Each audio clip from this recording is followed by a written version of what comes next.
आजादी के बाद से ही अब्दुल्ला फैमिली जम्मू कश्मीर की सियासत का मरकजी किरदार रही है। नेशनल कॉन्फ्रेंस की क़यादत इस वक्त खानदान की तीसरी पीढ़ी के हाथों में है। 90 की दहाई में भारतीय सियासत के उफक पर जो नए चेहरे उभरे, उनमें उमर अब्दुल्ला सबसे नुमाइंदा रहे। सियासत उनके लिए कोई नई चीज नहीं थी, ये उन्हें विरासत में मिली थी, लेकिन उन्होंने जिंदगी की इब्तिदा किसी एलीट खानदान के एक आम नौजवान के जैसे ही की। इंग्लैंड से कॉमर्स और इकोनॉमिक्स से ग्रेजुएशन करने के बाद वो आईटीसी और ओबराय ग्रुप के साथ जुड़ गए। इस बीच उन्होंने एमबीए में भी दाखिला लिया, लेकिन फारूक अब्दुल्ला और पार्टी की सीनियर क़यादत कुछ और ही सोच रही थी। सिर्फ 28 साल की उम्र में वो 12वीं लोकसभा के लिए श्रीनगर सीट से एमपी मुंतखब हुए। साल 1999 में वो मुसलसल दूसरी बार सांसद चुने गए। 13 अक्टूबर 1999 को उन्होंने कॉमर्स एंड इंडस्ट्री का स्टेट मिनिस्टर का हलफ लिया। साल 2001 में एनडीए गवर्नमेंट में वजारत खारिजा में वजीर मुमलिकत उन्हें बनाया गया। मुल्क के वो सबसे कम उम्र के स्टेट फॉरेन मिनिस्टर थे। साल 2002 में फारूक अब्दुल्ला ने अपनी सियासी विरासत उमर अब्दुल्ला को पूरी तरह से सौंप दी।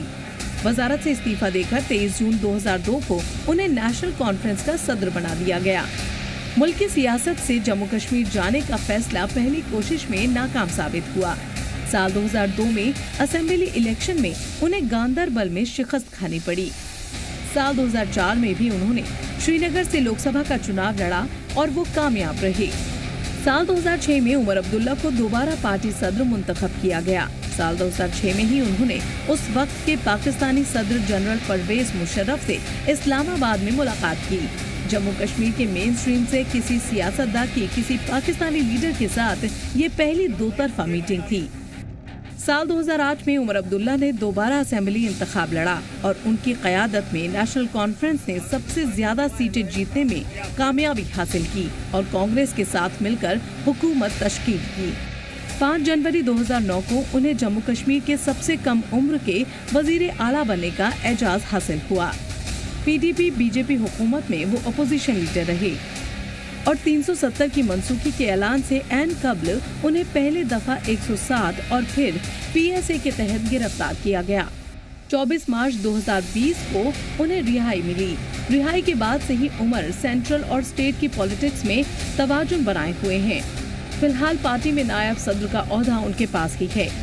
इस असेंबली इलेक्शन में उमर अब्दुल्ला ने अपनी पूरी ताकत झोंकी और नतीजन बडगाम और गांदरबल दोनों सीटों पर फतेह हासिल की और जम्मू कश्मीर में नई सरकार बनाने के साथ ही उमर अब्दुल्ला दूसरी दफा वजीर आला का ओहदा संभालने के लिए तैयार हैं।